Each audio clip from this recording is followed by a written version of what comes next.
Qozog'iston janubidagi qadimiy aholi manzilgohlaridan biri Sayram qishlog'i yoki ko'hna nomi bilan aytganda Isfijob bo'lib, shu nomdagi daryo sohilida Chimkentdan 10 kilometr masofada joylashgan.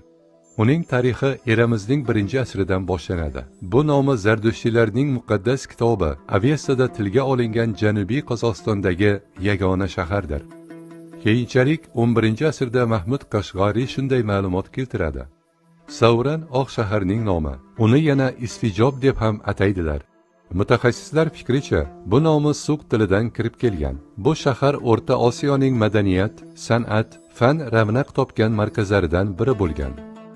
Isfijob qadimdanoq Buyuk Ipak yo'lining mamlakatimiz hududidagi muhim nuqtasi sanalgan. Bu yerdagi karvonsaroylarda Buxoro, Marv hamda Samarqand savdogarlari to'xtab o'tgan. Tarixchi Mehmonnoma va Buxoro asarlari muallifi Ro'zbekxon Isfahoniy Sayram to'g'risida shunday yozadi. Shaharning kattagina qismini o'rab turgan devorlar shunchalik balandki, shaharni egallamoqchi bo'lgan odamning ularga qo'li yetmaydi. Shaharda mohir hunarmandlar yashagan. Ular sopol, shishasozlik, zargarlik, temirchilik hunarini puxta egallagan. Sayramlik ustalar yasagan mahsulotlar butun dunyoga tarqalgan. Eng mashhur mahsulot matolar va namat edi.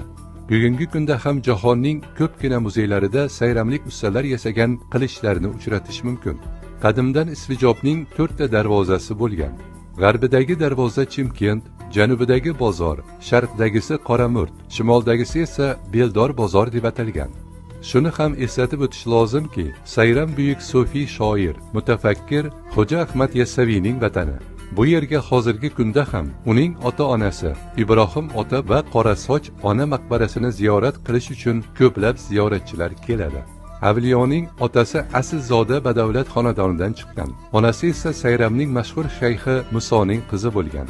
Xalq orasida bu insonlar o'zgacha qobiliyat egalari, buyuk shaxslar sifatida tilga olinadi. Qorasoch ona maqbarasi dastlab 13-asrda bunyod qilingan. Lekin tabiiy ofatlar ta'siri ostida bir necha marotaba vayronaga uchragani sababli qayta qurishga to'g'ri kelgan. Hozirgi ko'rinishdagi maqbara 19-asr o'rtalarida barpo etilgan. Rivoyatlarga tayanilsa, maqbara gumbazining qir uchida xuddi Qorasoch onaning sochiga o'xshaydigan qop-qora soch tolalari bo'lgan. Keyinchalik esa yo'qolib ketgan. Sayramda bundan boshqa ham muqaddas joylar mavjud. Uning markazida Abdul Aziz Bob, Xo'ja Talik, Mirali Bob maqbaralari, o'rta asrlarga mansub Xizr minorasi joylashgan. Sayramning madaniyati va an'analari, me'moriy obidalari ham noyob. Bu go'shadan ko'plab ajoyib va barkamol olimlar, yozuvchilar, shoirlar, hofizlar